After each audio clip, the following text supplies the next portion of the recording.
بالله من الشيطان الرجيم. بسم الله الرحمن الرحيم.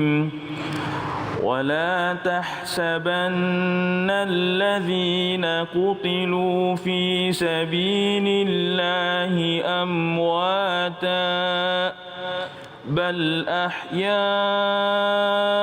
عند ربهم يرزقون فرحين بما آتاهم الله من فضله ويستبشرون بالذين لم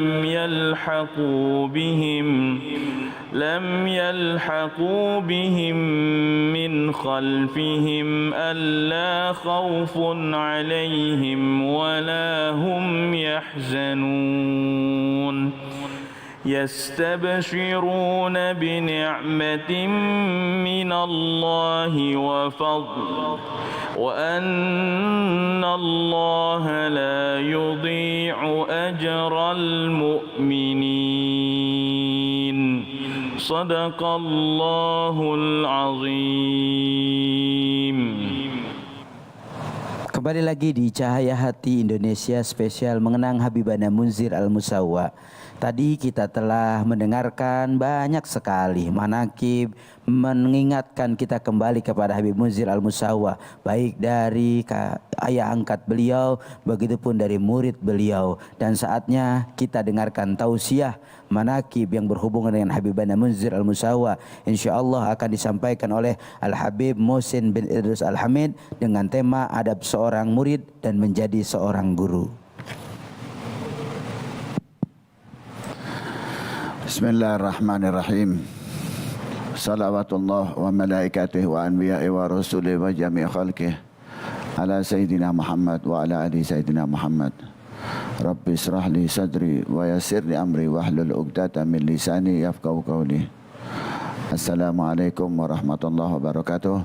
Waalaikumsalam warahmatullahi wabarakatuh. Alhamdulillah, kita diberikan Allah nikmat yang luar biasa menjadi umatnya Nabi Muhammad.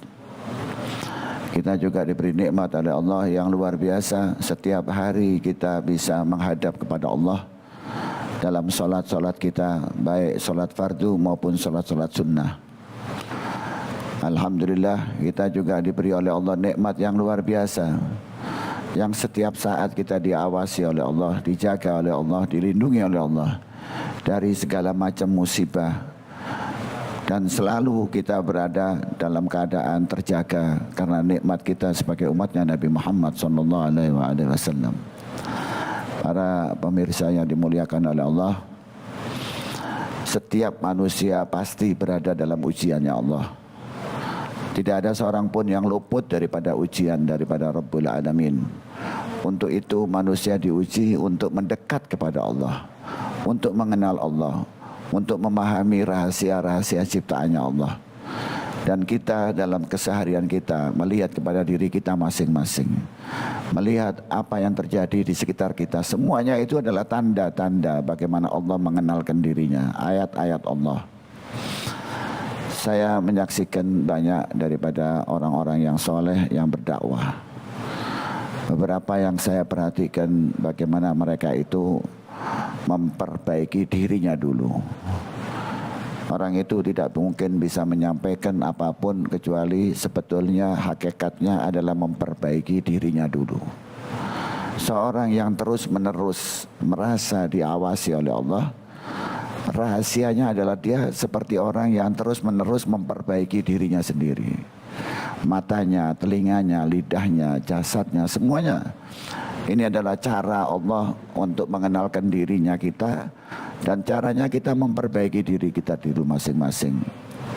Rahasia dakwah yang saya perhatikan dari seorang guru, Al-Habib Umar bin Muhammad bin Salim bin Hafid, yang belajar daripada guru-gurunya, dari ayahnya, daripada leluhurnya, daripada gurunya. Semuanya mereka itu adalah guru-guru yang merawat batin. Ya, seorang guru yang bukan hanya memberikan contoh lahiriah, tapi merawat batin daripada murid-muridnya itu sendiri. Merawat batinnya melalui rasa cinta, rasa gembira yang sungguh-sungguh karena nikmatnya menjadi umatnya Nabi Muhammad SAW. Apapun yang saya perhatikan, semua dakwah-dakwah yang leluhur, dakwah-dakwah kelembutan, tujuannya hanya satu, menyampaikan ilmu wahyu yang diturunkan oleh Allah, khususnya dari Al-Quran dan dari hadis-hadis sunnahnya Rasulullah yang telah dipraktekkan oleh para guru-gurunya. Jadi orang yang berilmu itu bisa disaksikan dari tapak tilas bagaimana dalam kehidupan sehari-harinya. Bagaimana seseorang itu mempraktekkan ya, apa yang dia dengar, apa yang dia lihat, apa yang dia pelajari dalam kehidupan sehari-harinya. Orang juga bisa belajar apapun dari siapapun. Tetapi seorang guru itu bukan hanya mengajar, tapi merawat, menjaga, menyaksikan, kemudian menanyakan bagaimana seorang itu yang diberikan pelajaran ilmu itu mempraktekkan dalam kesehariannya, kemudian bagaimana akhlaknya, budi pekertinya, lakunya. Seorang itu akan diukur dari situ. Bagaimana dia menyampaikan ilmu itu bukan hanya dari segi keilmuannya saja, tapi prakteknya setelah dia menyampaikan dalam dakwah itu. Rahasia dakwah seseorang itu sesungguhnya adalah bagaimana dakwah itu memperbaiki kualitas seseorang itu. Bukan jumlahnya, bukan jumlah pengikutnya, tapi bagaimana dia mulai memperbaiki dirinya sendiri. Adapun jumlah masyarakat pengikutnya itu adalah ujian dari Allah. Apakah seorang itu bangga dengan para pengikutnya yang jumlahnya ratusan ribu, atau seseorang itu malah khawatir ya bahwa jumlah itu akan menyebabkan seorang lupa kepada Rabbul Alamin, lupa kepada Rasulullah SAW, lupa kepada dirinya, bahwa rahasia semua itu kembalinya kepada ada atau tidak perbaikan kepada dirinya sendiri untuk lebih mengenal kepada Allah. Orang itu akan diukur bagaimana dia berhadapan dengan Allah, yang tahu masing-masing. Nah, saya menyaksikan daripada orang-orang soleh itu, saya perhatikan bagaimana kehidupan sehari-harinya, bagaimana mereka meremehkan dunia. Habib Mundir itu saya saksikan, beliau meremehkan dunia itu, tidak punya keinginan untuk memilikinya sama sekali. Dan seolah-olah sudah siap untuk meninggalkan semua itu, melepaskan semuanya itu. Dunia ini hanya sarana untuk mendekat kepada Allah. Dan itu dia belajar dari gurunya. Bagaimana menyaksikan gurunya itu meremehkan dunia, menyepelekan dunia, dan tidak punya cita-cita apapun kepada dunia. Bukan berarti kita lalu menjadi orang-orang yang hina, yang melarat, bukan. Tapi orang-orang yang tidak menempatkan dunia dalam batinnya. Dunia ada di tangan genggaman-genggamannya. Dia akan menciptakan orang-orang yang benar-benar lillahi ta'ala, yang ikhlas karena Allah. Hartanya untuk Allah, kehidupannya untuk Allah, umurnya untuk Allah. Dan itu ciri dari seorang guru yang akan meletakkan keilmuannya sebagai cahaya nur dalam kalbu seseorang.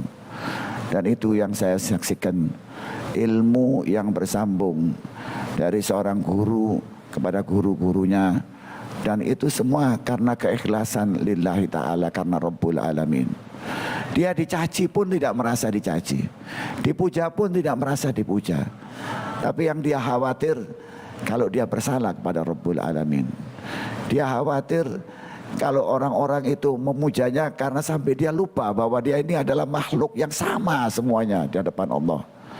Orang-orang yang nantinya akan dibangkitkan sama mempertanggungjawabkan apapun yang dia miliki di hadapan Allah. Nah, ini ciri dakwah seorang guru yang benar-benar ikhlas karena Allah. Dan saya menyaksikan nama majelis Rasulullah ini hanya untuk menggembirakan Nabi Muhammad SAW. Amin.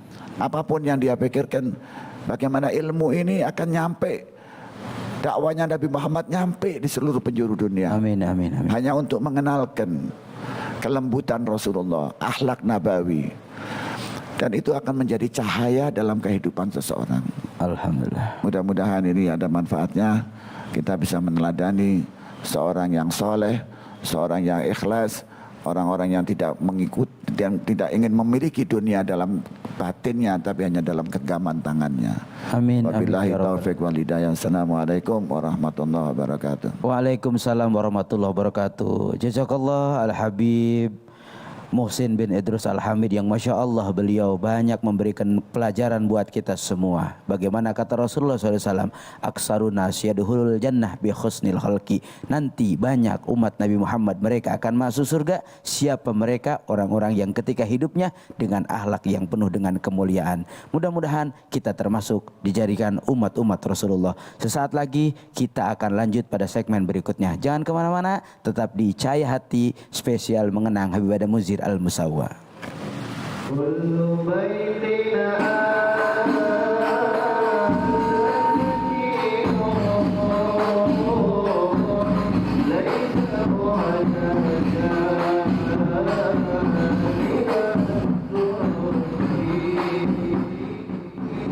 ومريض أنت